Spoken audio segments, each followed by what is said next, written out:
मेरे free fire lovers, तुम्हें पता है जब जब एग्जाम आता है बूस्टर डोज हर बार तबाही मचाता है।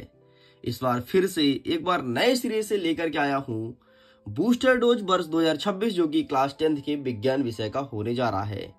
अगर आप इसके सारे क्वेश्चंस को सॉल्व कर लिए, फिर चाहे 2 नंबर 3 नंबर 4 नंबर कोई भी क्वेश्चन हो, चुटकियों में उड़ाओगे।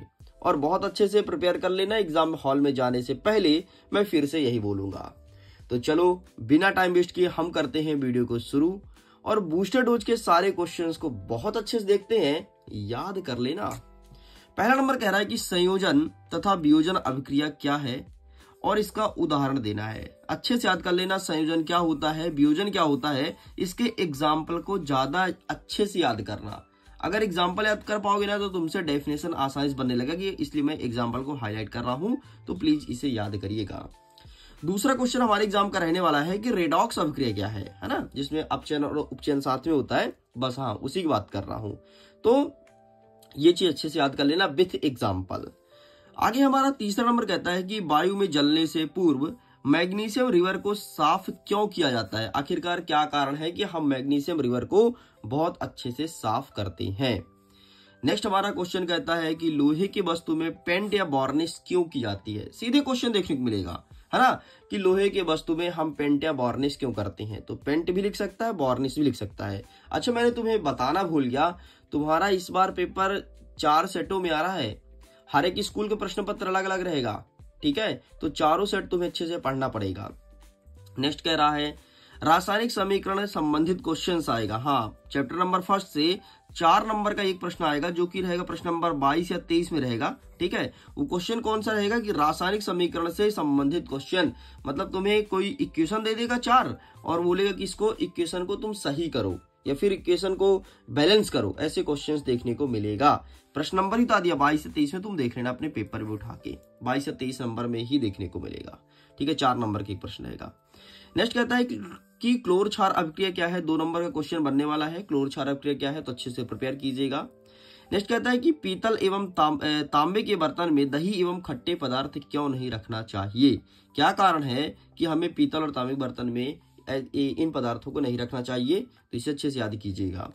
आगे कहता है धोने का सोडा मतलब धावन सोडा, बेकिंग सोडा का उपयोग बताना है। कितने उपयोग सर, ज्यादा नहीं, 3 उपयोग अच्छे से याद कर लेना कि इनका यूज हम कहाँ करते हैं, ठीक है। वैसे ये क्वेश्चंस आप देखे होंगे कि जो मैंने वीडियोस अपलोड किया था प्रश्न पत्र का, उसमें भी ये क्वेश्चंस दिया गया था, ठीक है। तो अगर वहां से पढ़े होगे, प्रश्न पत्र वाला वीडियो देखे होगे, तो तुम्हें ज्यादा मेहनत नहीं करना पड़ेगा, क्योंकि प्रश्न पत्र में बहुत सारे क्वेश्चंस वहीं पर मैं बता देता हूँ। इसीलिए कहता हूँ प्रश्न पत्र वाले वीडियोस को अच्छे से देख लिया करिए, तो तुम्हारे लिए जो बूस्टर डोज होगा वो आसान हो जाएगा, ठीक है। नेक्स्ट हमारा क्वेश्चन कहता है कि अम्लीय वर्षा कब होती है, इसके प्रभाव बताओ।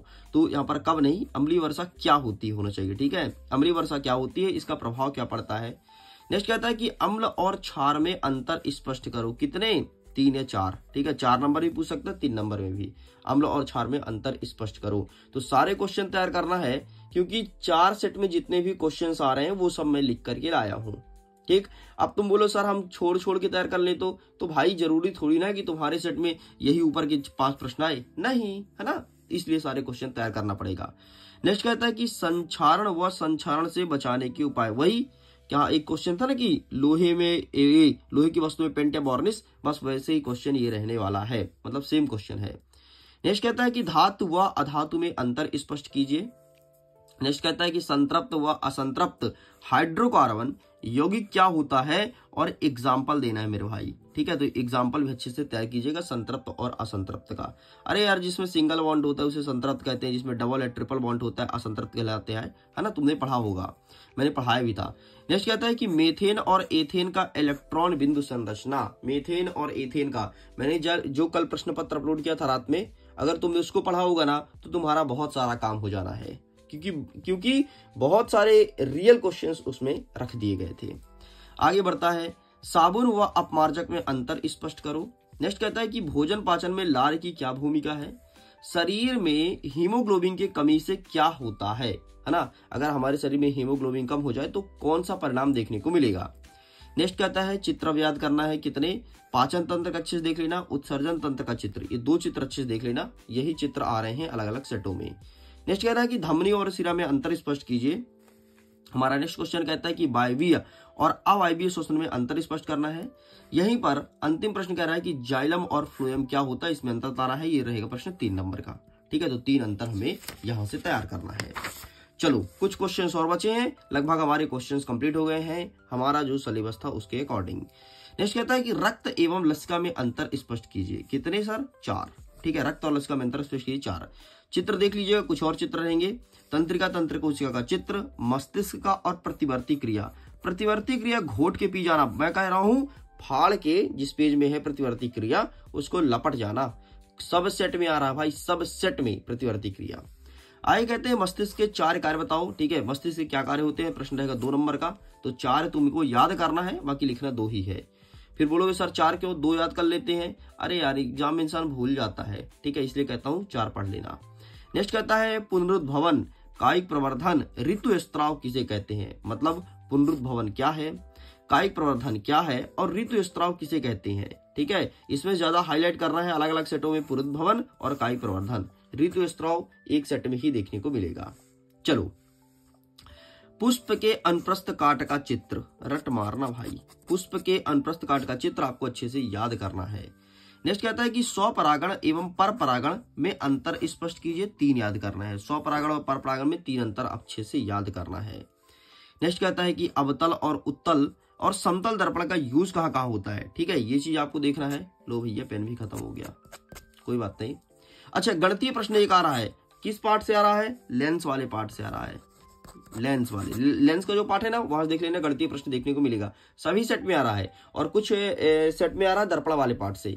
अब मैं तुमको इतना सटीक बता दिया हूं यार, अब इतने में भी अरे यार ये पेन भी खत्म हो गया। चलो कोई बात नहीं, एक लेंस वाले पार्ट से कुछ सेटों में दर्पण वाले पार्ट से आ रहा है। टाइम बचे तो देख लेना, वरना इसे स्किप कर देना। अगर तुमने मेरा पहले वीडियोस देखा था जो मैंने कल अपलोड किया था, अगर उसमें देखोगे तो उसमें मैंने क्वेश्चंस को बता रखी है। आगे कहता है निकट दृष्टिदोष एवं दूर दृष्टिदोष किसे कहते हैं। ठीक है, इसके निवारण के उपाय। नेक्स्ट क्वेश्चन रहेगा कि तारे ग्रह क्यों नहीं टिमटिमाते जबकि तारे टिमटिमाते हैं। ठीक है, और आकाश का रंग नीला होता है क्यों, ये क्वेश्चन हमारे एग्जाम में छप रहा है। नेक्स्ट कहता है ग्रीन हाउस प्रभाव क्या होता है, ग्लोबल वार्मिंग का क्या परिणाम है और जैव निम्नीकरण और अजैव निम्नीकरण क्या है। बस इतना क्वेश्चन तुम्हें तैयार करना है। जैसे कि पता है क्लास 10th के साइंस सब्जेक्ट का है, तो इसका पीडीएफ भी आपको दे दिया जाएगा। पीडीएफ का लिंक कहाँ मिलेगा सर, या फिर पीडीएफ कहाँ मिलेगा, तो इसके लिए सिंपल सा आपको जाना होगा गूगल प्ले स्टोर में और मिडिल एजुकेशन का एप्लीकेशन डाउनलोड करना है। डाउनलोड करके लॉगिन कर देना। जैसे ही तुम लॉगिन कर लोगे देखोगे कि वहां पर तुम्हें एक ऑप्शन दिखेगा बूस्टर डोज। सिंपल सा सट से बूस्टर डोज सारे अपलोड होते होंगे वहीं पे डेली, तो वहीं से तुम इसका पीडीएफ पा सकते हो। मैं वीडियो एंड करता हूं। Thanks for watching, bye bye.